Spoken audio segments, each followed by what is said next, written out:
Right, another nice little sort of informative video, this one, in that I'm just pretty much going to fish my top kit for an hour, but there's a reason behind it, definitely, because at venues I've been going to recently, in particular Larford, massive for it, and Hayfield Lakes as well, on the Adams Lake where the Matrix final is. There's definitely been a period in all my carp matches where normally around the second to third hour of a carp match, people aren't catching any carp at all. They're catching 1 and 2 carp, which maybe equate to 10 to 15 pound maybe. And I'm definitely finding at both of those venues, Barston, there's another one potentially as well, that by fishing a flipping top kit during them times, or very close, top kit in one, with maggots and non-selective bait, it is quite simply amazing the amount of little fish you can catch during that time. So it's what I'm going to do today. We've been doing a feature today, fishing meat, catching very few to be fair, because they're not really having a chew.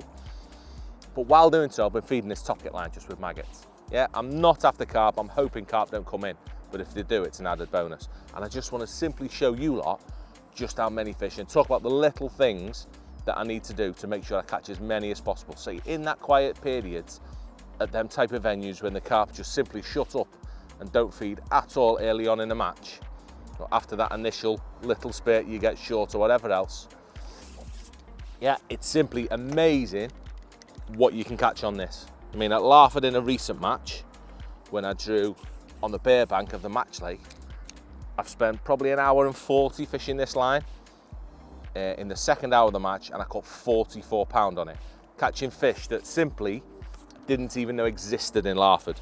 Yeah, I actually had 10 chub on that day, which they're obviously escapees out the river. I'm gonna put my cloth over me to try and keep me a little bit cleaner. They've escaped out the river, but say 44 pound. Absolutely ridiculous, and a massive bonus when you lift that silverfish net out at the end of the match, just to top your weight up. I mean, I'd happily put a 44 pound carp net on the scales and be more than happy. But yeah, to catch that sort of weight during that period, absolutely ridiculous. So that's what I'm going to do now. I'm going to fish for 50 minutes or so, maybe an hour, and we're going to see just what we put in the net. And just save that one. Oh, he's got back. Good lad. Found his own weight. I like that. Because yeah, what you do find with this line, it's always a bit, when you first go on it, it's a bit chaotic. Yeah, because there's often lots of little tiny fish in your swim, so you get loads of erratic indications and you just catch the wrong fish. Whereas slowly but surely, once you've fished it for half an hour or so, weird things start happening.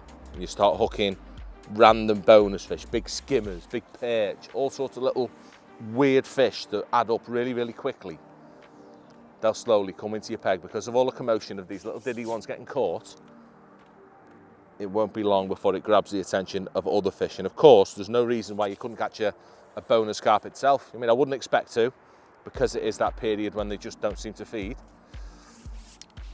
But it'd be nice if I do, and say it'll boost things massively if an odd sneaky 10 pounder nips in. So I'm not doing anything fancy, I'm just feeding maggots. The only thing I have done before I went on it is feed an odd little bit of ground bait. Like I said, start hooking weird things. How quick was that? Proper talk that one up. What are we going for? This is going to be something right weird, Ben. I'm going for big perch. Oh, I don't know. Don't even know. He's a big perch as well. See, fish like that. I mean, 10 of them. All of a sudden, I've got over 5 pound in my net. I've got a carp in my net. And when you're catching a fish a minute, it really does add up quick. I mean, properly, I get excited for this as well. I get more excited for this than I do fishing for the carp themselves. But, yeah, so nice and simple, but few little things that need to be done. As I say, firstly, it's not giving up on it just because you're catching tiny fish. Just up your feed and let things change of their own accord, because they will. Yeah, secondly, big hook. No messing about, 16 minimum. Yeah, 16, ideally a 14. Although I started on a 14 today when I had a little sneaky go, and it was just a little bit too big today for these. So swapping to a 16 just seems a little bit better. Yeah, thirdly is a proper elastic as well. No little light silverfish elastics. Yeah, I still want a proper elastic and proper diameters of the line for that matter as well, fishing it, and I've got no 14 hook length on this, because the last thing I want to do is lose them bonuses. And also, I don't really want to use my net. I want to be able to hook everything, lift it, swing it, get back in, fishing quickly as possible. So these are the times when weird things happen. So I've either flipped my bait off, or there's a bigger fish into my bag. See how this one cast, it's gone in, nothing's moved? So I'm just going to give that 10 seconds before I check my bait, just in case I've flipped it off. Because there's a good chance there's a bigger fish in my peg now. See how it's just sat there all of a sudden? Something's not quite right. Give it 5 more seconds in case it's a carp. There we go. Hey, I told you. Oh, it's a perch. Another one of them perch. Oh, how good's that? I love catching weird fish like this. Just a foul look him. Don't know how. But yeah, them 2 perch, pound, innit? Pound done, and I ain't been fishing for 5 minutes yet. Probably got over a pound with the little roach you caught. Just say if you were, you'd be more than happy sitting on a carp line and catching 2 or 3 carp that might go 15, 20 pound at a push. Say it is more than doable on this line, easy, especially when them big ones start turning up. So the 2 venues I mentioned, Larford, you've got some big decent skimmers. Hayfield, when you do it, you've got some massive big brown 3 pound flipping skimmers that often turn up. But it's about picking the right depth as well. You've got to go a little bit lower, not fishing like tight. Oh, that felt different. Not fishing tight in the edge. Just going down a bit, say 3 foot's ideal. That's where you seem to hook more bonus fish than fishing real close into the edge with a not happy being. So I've got my weird theory about this as well, why it can be so good. Is it commercials at this time of year? So now we're on what? End of August, middle of August. So for the last 3 or 4 months, edge fishing has been massively popular at these venues. People are lumping in ground bait, often fishing worms and dead maggots within it. It is possibly, definitely at the venues I'm mentioning, Hayfield in particular, massive for it. There are no baits, soft baits that the little fish can eat, like maggots, ground bait, that sort of thing, being fed anywhere else in the lake other than the edge. You tend to find out in the lake, all that gets fed these days is hard pellets. Maybe a bit of meat, but mostly hard pellets that these little fish can't eat. So they simply live in the edge. I mean, there's no reason for them to go past 2 meters away from the bank, because anglers never feed any of the bait that they can or want to eat any further away from that. So until that water clears up for the next couple of months, this is where they want to be. And those big uncaught skimmers that are in so many of these venues, like 2 pound ones, it's not one. They definitely live on that line, just waiting for you to feed all that ground bait, and I think they hang off the back of it, just where they're not getting interfered with, where all the carp want to be tight in. Once you feed it when they come in, I think them skimmers hang back in this 3 and 4 foot, and there can be an absolute untouched epicenter. Come on, I'm being a bit inefficient here.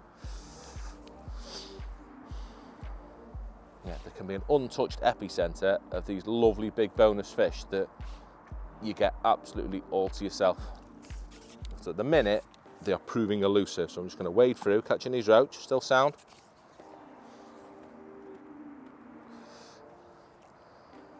And just see what we can catch. See, they're the ones, oh, I thought that was a big one. See, I would rather do this with a lovely, like, single 6 or something, but you just can't do it. It's got to be right, because as soon as you put your little girly silverfish rigs on, you are going to lose out on that bonus.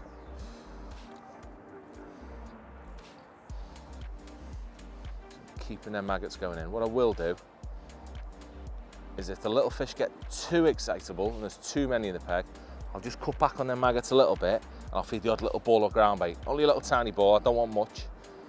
But I think that can help bring in the different species, the skimmers, who knows what else at different venues, tension crucians and who knows what.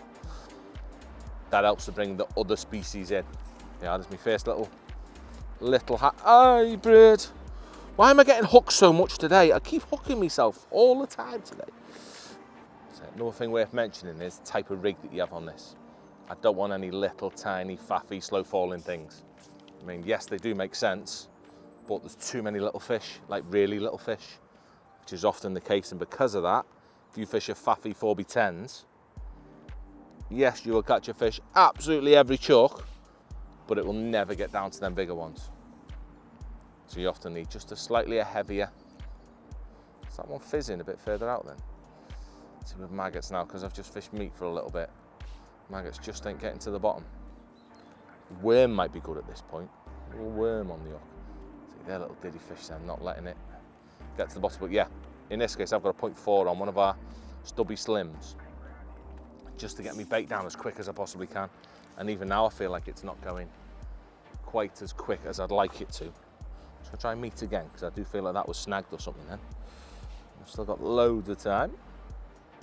Don't want a big massive piece like that. Nice little piece. So it feels like it's a bit clouded up, which is beautiful. A couple of pieces of meat. Oh, I went straight under it.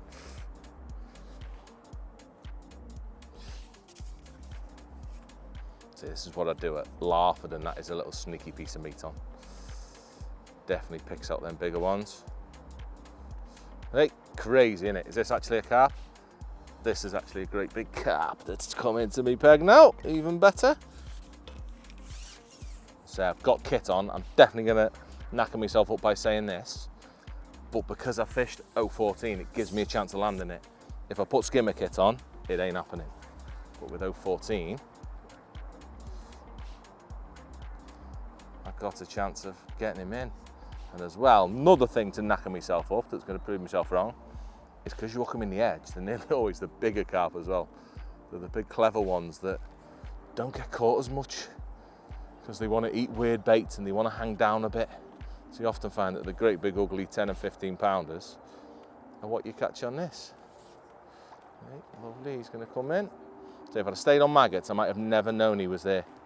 And this is actually the second one that's been in my peg, because not long ago, it went dead, I missed a bite and there was a bow wave. So they're visiting.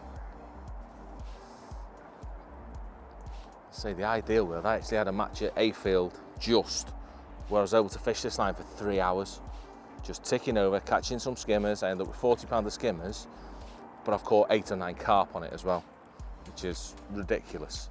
A couple of pieces of meat while he's here, keep him happy, no rush. This is gonna double my weight.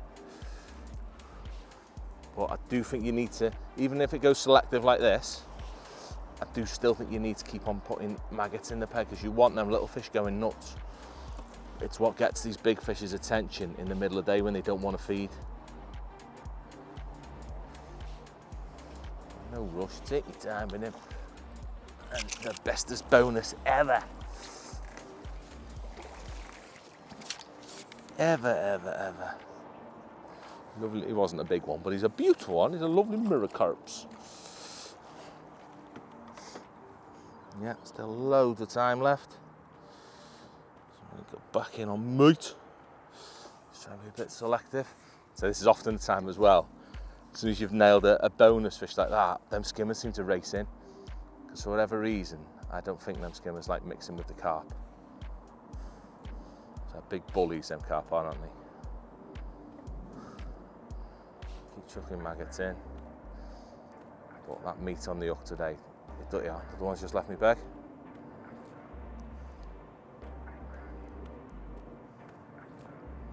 It does feel like there's a few too many little tiny fish down there today for the owl maggots. So the owl selective bait isn't a bad thing today.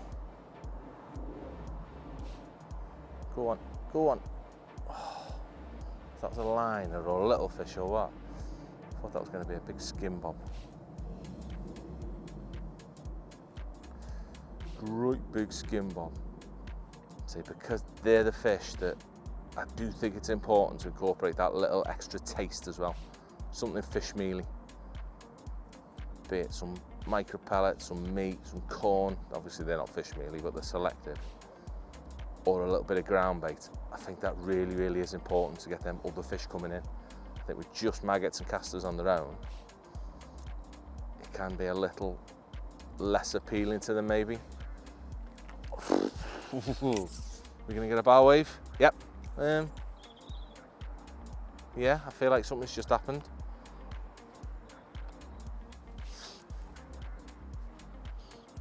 Keep him in, meat on again. Some carpies out there as well now.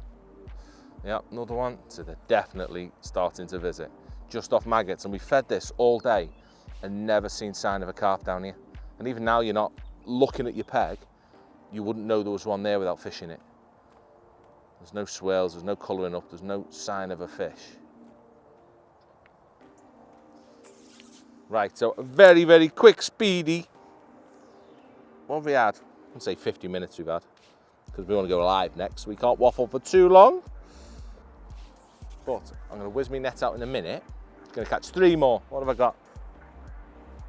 Yeah, 2 or 3 more fish, a couple more minutes. And then just so I can show you what we've caught in that 50 minutes time. So I've been a little bit, trying to be a little bit too selective, putting meat on too often. But the way it's been is like a perfect example. That's how it is, of like 40, 50 minutes fishing, doing this. And what you're putting in the net compared to fishing for carp when you're catching absolutely nothing in that worst period of the match. Definitely something I proper love doing this. I think we should just have these matches, nothing else. Just top kit matches. That's what it should, that's the future of, it's not the future of fishing, is it? But sort of. Right, one more after this, and then we are done. I'm gonna whiz them out. I'll show you what we got. It's like old school, isn't it? This is what we, oh, that might have been a skimmer, that. Go on, last chuck, £2 skimmer. It's gonna be a little 1 ounce roach in it. £2 skimmer. Not quite, but that'll do. So let me whiz the net out and show you what 50 minutes of fun with a top kit can look like. Right, so 50 minutes, as we say, of fun on a top kit. It's not even fun though, I say it is. There's something to it, definitely. It's massively helping me out. We're catching bonus fish like this, or real bonus fish like him, doing absolutely mega. I mean, if I can put that in my net in that second hour of them tricky matches, absolutely ridiculous. I mean, even catching fish like them, they're like the bestest fish in the world, aren't they, catching bonus perch? So anyway, what am I gonna give myself? I'm gonna say I've got £16, which I'll take that every hour, all the time in most matches to give myself a chance. So I'm gonna get these back. It's time to go to the pub.